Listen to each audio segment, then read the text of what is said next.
പ്രിയപ്പെട്ടവരെ, എല്ലാവർക്കും നമസ്കാരം. ഞാൻ പവിത്രൻ സുരളയ. ഇന്ന് 2023 ജൂലൈ 3 ശ്രീ അടൂർ ഗോപാലകൃഷ്ണൻ സാറിന്റെ ജന്മദിനം.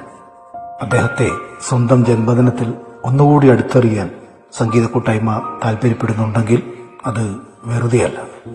ലോകം മുഴുവൻ അറിയപ്പെടുന്ന അത്തരം അപൂർവ വ്യക്തിത്വങ്ങളെ മാറ്റി നിർത്തിക്കൊണ്ട് സംഗീത, സാഹിത്യ, സിനിമാ സംബന്ധിയായ ഗ്രൂപ്പുകൾക്ക് മുന്നോട്ടു പോകാൻ കഴിയില്ലല്ലോ. തിരുവിതാംകൂറിലെ മണ്ണടി എന്ന സ്ഥലത്ത് മേടയിൽ ബംഗ്ലാവിൽ മാധവൻ ഉണ്ണിത്താന്റെയും മൗട്ടത്ത് ഗൗരിക്കുഞ്ഞമ്മയുടെയും മകനായി 1941 ജൂലൈ 3 അടൂർ ജനിച്ചത്. മൗട്ടത്ത് ഗോപാലകൃഷ്ണൻ ഉണ്ണിത്താൻ എന്നാണ് മുഴുവൻ പേര്. സ്കൂൾ വിദ്യാഭ്യാസ കാലത്ത് തന്നെ സ്വയം നാടകങ്ങൾ എഴുതിയും സംവിധാനം ചെയ്തും കലാജീവിതം തുടങ്ങി. തമിഴ്നാട്ടിലെ ദിണ്ടിഗൽ ജില്ലയിലെ ഗാന്ധിഗ്രാം റൂറൽ ഇൻസ്റ്റിറ്റ്യൂട്ടിൽ നിന്നും ധനതത്വശാസ്ത്രം, രാഷ്ട്രതന്ത്രം, പൊതുഭരണം എന്നീ വിഷയങ്ങളിൽ ബിരുദം നേടിയ ശേഷം ദിണ്ടിഗലിൽ തന്നെ സർക്കാർ ഉദ്യോഗസ്ഥനായി ജോലിയിൽ പ്രവേശിച്ചു. നാടകത്തോടുള്ള താൽപര്യം കൊണ്ട് അടൂർ 1962 ജോലി രാജിവെച്ച് പൂനെയിലെ ഫിലിം ആൻഡ് ടെലിവിഷൻ ഇൻസ്റ്റിറ്റ്യൂട്ടിൽ നിന്ന് തിരക്കഥാരചനയും സംവിധാനവും പഠിക്കാൻ ചേർന്നു. സിനിമയും നാടകവും വേറിട്ട കലാരൂപങ്ങളാണെന്ന തിരിച്ചറിവുമായി പഠനം പൂർത്തിയാക്കിയ അടൂർ കേരളത്തിൽ ഫിലിം സൊസൈറ്റി പ്രസ്ഥാനങ്ങളുടെ പ്രവർത്തനങ്ങൾക്ക് തുടക്കം കുറിച്ചു. ചലച്ചിത്രങ്ങൾ അഥവാ സിനിമകൾ അവ നിർമ്മിക്കപ്പെടുന്ന സമൂഹങ്ങളുടെ സാംസ്കാരിക പ്രതിഫലനമാണ്.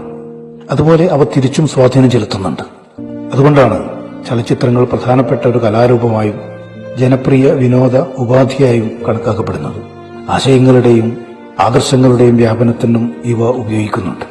ചലച്ചിത്രങ്ങളുടെ ദൃശ്യഭാഷ അവർക്ക് ഒരു സർവലോക വിനിമയ ശക്തി തീർച്ചയായും നൽകുന്നുണ്ട്. എന്തുകൊണ്ട് അടൂർ എന്ന ചോദ്യത്തിനുള്ള ഉത്തരമാണ് ഈ പറഞ്ഞിട്ടുള്ളത്. സംവിധായകൻ, തിരക്കഥാകൃത്ത്, നിർമ്മാതാവ് എന്നീ നിലകളിൽ മലയാള സിനിമാ ലോകത്തു നിന്നും ആഗോള പ്രശസ്തി കൈവരിച്ച പ്രതിഭയാണ് അടൂർ ഗോപാലകൃഷ്ണൻ. അടൂർ എന്ന സ്ഥലനാമം സിനിമാ ലോകത്ത് അടൂർ ഗോപാലകൃഷ്ണന്റെ അപരനാമമായി മാറി. മലയാളത്തിൽ വേറിട്ടൊരു സിനിമാ സംസ്കാരം രൂപപ്പെടുത്തിയവരിൽ പ്രമുഖനാണ് ശ്രീ അടൂർ ഗോപാലകൃഷ്ണൻ. ഒട്ടനവധി വിദേശ ഫിലിം ഫെസ്റ്റിവലുകളിൽ ഇന്ത്യയെ പ്രതിനിധീകരിച്ചു.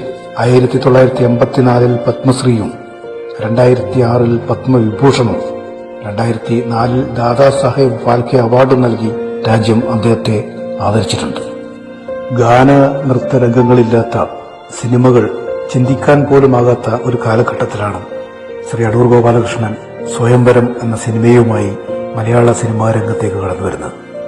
ജനകീയ സിനിമകളുടെ നേരെ മുഖം തിരിച്ച സ്വയംവരത്തെ ഒരു വിഭാഗം ആളുകൾ സഹർഷം എതിരേറ്റു. മലയാളത്തിൽ നവതരംഗ സിനിമയുടെ തുടക്കം കുറിച്ച ചരിത്രമായി സ്വയംവരം ഇന്നും കണക്കാക്കപ്പെടുന്നു. ഇങ്ങനെ ആലോചിച്ചിരുന്നാലോ, ചെറിയ ഒരു ഹോട്ടലിലേക്ക് മാറുന്നോണ്ടെന്താ? ഇത്രയും സൗകര്യമൊന്നും ഉണ്ടാവില്ലെന്നല്ലേ ഉള്ളൂ. സീതയ്ക്ക് പശ്ചാത്താപം തോന്നുന്നില്ലേ? എനിക്ക് ഒരാളെ കാണാനുണ്ടായിരുന്നു. ഈ വളരെന്തിനെ അടൂർ രചനയും സംവിധാനം നിർവഹിച്ച് 1978 പുറത്തിറങ്ങിയ മലയാള ചിത്രമാണ് കൊടിയേറ്റം. ഗോപിക്ക് ഭരത് അവാർഡും അടൂരിന് സംസ്ഥാന ചലച്ചിത്ര പുരസ്കാരവും നേടിക്കൊടുത്തൊരു ചിത്രം. സിനിമയിൽ അത്യാവശ്യമെന്ന് നാം കരുതുന്നതൊന്നും ഇതിലില്ല. പക്ഷേ പച്ചയായ ജീവിതത്തിന്റെ തുടിപ്പുകളുണ്ട്. ആരാ? ഞാനാ. ചോറ് വിളമ്പട്ടെ? വേണ്ട, ഞാൻ ഉണ്ടതാ. അല്ലെങ്കിൽ എവിടെ നിന്നത്തില്ലല്ലോ. ഓ, അതുകൊണ്ടൊന്നുമല്ല. കൊച്ചുറങ്ങിയോ? ഇതുവരെ കിടന്ന് ബഹളമായിരുന്നു. ഇപ്പൊ അങ്ങോട്ട് ഉറങ്ങിയതേ ഉള്ളൂ.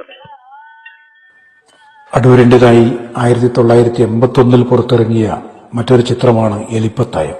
നിരവധി ദേശീയ, അന്തർദേശീയ പുരസ്കാരങ്ങൾ കരസ്ഥമാക്കിയ ഈ ചിത്രം അടൂരിന്റെ മികച്ച സൃഷ്ടിയായി വിലയിരുത്തപ്പെടുന്നു. ഈ കൊച്ചിന്റെ കാര്യം ഞാൻ കുറച്ചു കാലമായിട്ട് വിചാരിക്കും. അതിന് പ്രായം എത്രയായെന്ന് വിചാരിച്ച ഇനിയെങ്കിലും അതിനെ വല്ലയിടവും കെട്ടിച്ചയക്കണ്ടായോ? ചേച്ചി ഒന്ന് നോക്കിച്ചു പറഞ്ഞേ, ഈ പൊട്ടെനിക്ക് ചേരുന്നോ? ഇതെന്നല്ല, ഏത് പൊട്ടിട്ടാലും നിനക്ക് ചേരും. എന്തുവാ? അയ്യോ കുതിട്ടോ, പതുക്കെ. കള്ളന്മാര്. അയ്യോ, കള്ളന്മാരോ? കൊച്ചേട്ടാ, കൊച്ചേട്ടാ. എന്തുവാ? ശ്രീദേവിയെ കാണാനില്ല. എല്ലായിടവും നോക്കിയോ? ഞാനിനി നോക്കാനൊരു സ്ഥലമില്ല. എന്റെ ഈശ്വര.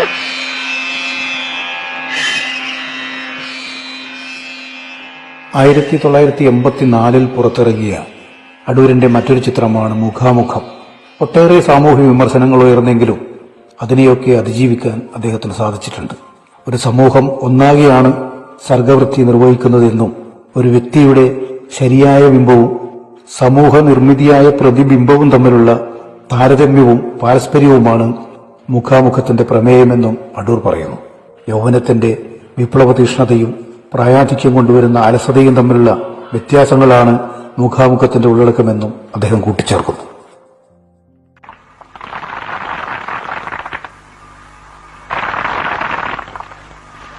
തൊഴിലാളി സഖാക്കളെ, നല്ലവരായ നാട്ടുകാരെ, സ്ഥിരമായ ജോലിക്ക് വേണ്ടി, ന്യായമായ കൂലിക്ക് വേണ്ടി അധ്വാനിക്കുന്ന വർഗം സംഘടിക്കുകയാണ്.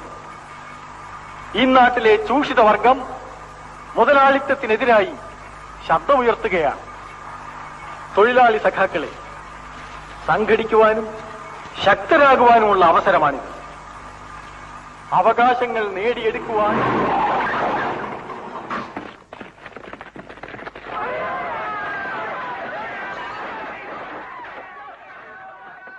�1987 പുറത്തിറങ്ങിയ അനന്തരവും 1989 പുറത്തിറങ്ങിയ മതിലുകളും അടൂരിന്റെ സിംഹാസനം ഊട്ടിയുറപ്പിക്കാൻ പര്യാപ്തമായിരുന്നു. വൈക്കം മുഹമ്മദ് ബഷീറിന്റെ മതിലുകളെ അതേ പേരിൽ തന്നെ സിനിമയാക്കിയപ്പോൾ ബഷീർ എന്ന വിശ്വസാഹിത്യകാരൻ തന്നെ കഥാപാത്രമായി വന്നതും ജയിൽവാസത്തിനിടയിൽ രൂപപ്പെട്ട പ്രണയം വളർന്ന് പിരിയാനാകാത്ത വിധം രൂഢമൂലമാവുകയും ചെയ്തപ്പോൾ ജയിൽ മോചിതനായി എന്ന് ജയിലർ പറഞ്ഞപ്പോൾ അതിനുള്ള ഒരു മറുപടിയായി അദ്ദേഹം പറയുന്നത് ഹു വാണ്ട്സ് ഫ്രീഡം എന്നാണ്. പ്രണയത്തെക്കാൾ വലുതായി മറ്റൊന്നില്ല എന്ന രീതിയിൽ ആ ഒരു സംഭാഷണത്തോടുകൂടി അവസാനിപ്പിക്കുന്ന മതിലുകൾ എന്ന സിനിമ ആർക്കും മറക്കാൻ കഴിയില്ല തന്നെ. പൂവുകൾ വേണോ? ഞാൻ പൂങ്കാവനമാകുന്നു. പൂവും കായല്ലേ? കായും.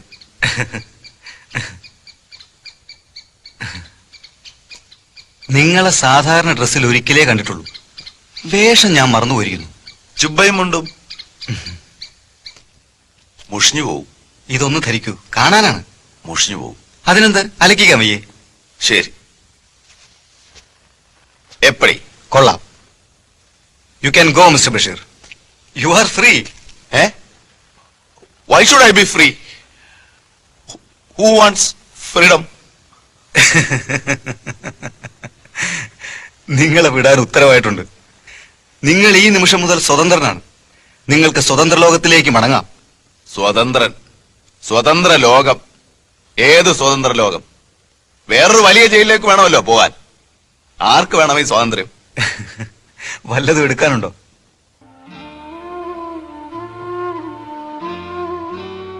�1994 വിധേയനും 96 കഥാപുരുഷനും 2002 പുറത്തിറങ്ങിയ നിഴൽക്കൂത്തും 2007 തകഴിയുടെ 4 ചെറുകഥകളെ അടിസ്ഥാനമാക്കി പുറത്തിറങ്ങിയ 4 പെണ്ണുങ്ങളും ജനസമ്മതി നേടിയ ചിത്രങ്ങളാണ്. നീ എവിടെ നടാ? അയാളുടെ കൂടെ നടക്കുന്നത് നിനക്ക് നല്ലതിനല്ല തൊമ്മി. പണ്ട് അയാൾ ഇങ്ങനൊന്നും ആയിരുന്നില്ല. പച്ച പാവമായിരുന്നു. ഒക്കെ അങ്ങോട്ട് വിട്ടുകൊടുത്താ എന്തിനും എഴുതിയാണ്. മജമാണെന്ന പട്ടേലരെ ഞങ്ങളില്ലേ? അയാളെ ചീത്തയാക്കിയത് നമ്മുടെ ആളുകൾ തന്നെ. നിന്റെ ഭാര്യക്ക് എത്ര വയസ്സുണ്ട്? 10-25.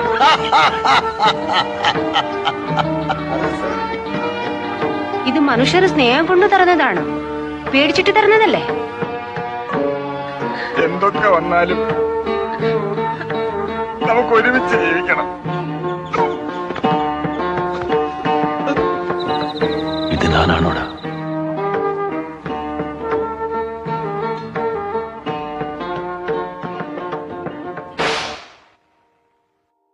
കഥാപുരുഷൻ 1966 മികച്ച ചലച്ചിത്രത്തിനുള്ള സ്വർണ്ണകമലം നേടിയപ്പോൾ 4 പെണ്ണുങ്ങൾ എന്ന സിനിമ 2007 മികച്ച സംവിധായകനുള്ള ദേശീയ പുരസ്കാരവും അടൂരിന് നേടിക്കൊടുത്തു.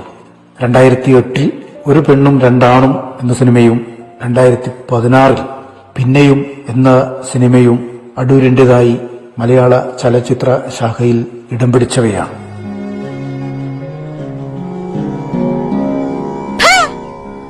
അല്ല പിന്നെ കുറെ ദിവസമായിട്ട് ഇയാൾ എന്റെ പുറകെ മണത്തോണ്ട് നടക്കുന്നു.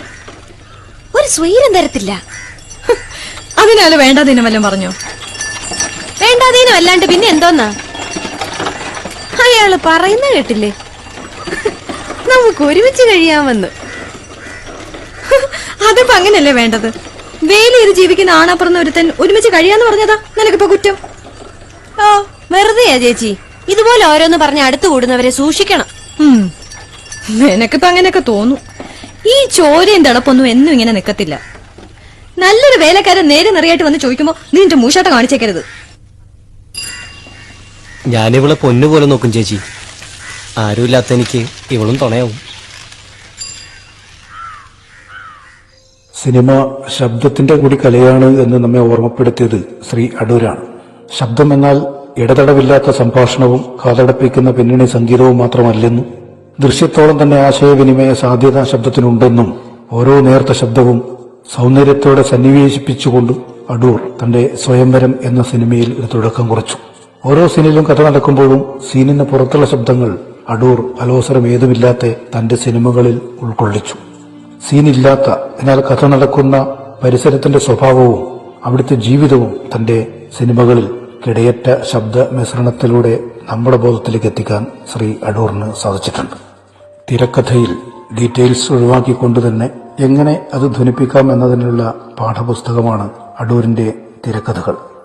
അദ്ദേഹത്തിന്റെ 12 സിനിമകളും എടുത്തു പരിശോധിച്ചാൽ നമുക്ക് അക്കാര്യം മനസ്സിലാവുന്നതാണ്. തന്റെ 31-ാം വയസ്സിൽ അടൂർ തിരശ്ശീലയിൽ എഴുതിയ കവിതയാണ് സ്വയംവരം എന്നും അവിടുന്ന് ഇങ്ങോട്ട് ലോക സിനിമയിൽ തന്നെ തന്റേതായ ഒരിടം കണ്ടെത്താൻ, അതോടൊപ്പം മലയാള സിനിമയെ ചേർത്ത് വെക്കാൻ അദ്ദേഹം കാട്ടിയിട്ടുള്ള മികവും കഴിവും തീർച്ചയായും കാലത്തിനൊപ്പം സമൂഹത്തിനൊപ്പം മറന്നുപോകാതെ എന്നും നിലനിൽക്കും എന്ന് ഓർമ്മിപ്പിച്ചുകൊണ്ട് ശ്രീ അടൂർ ഗോപാലകൃഷ്ണന്റെ ഈ ജന്മദിനത്തിൽ ഒരിക്കൽ കൂടി അദ്ദേഹത്തിന് ജന്മദിന ആശംസകൾ അർപ്പിക്കുന്നു.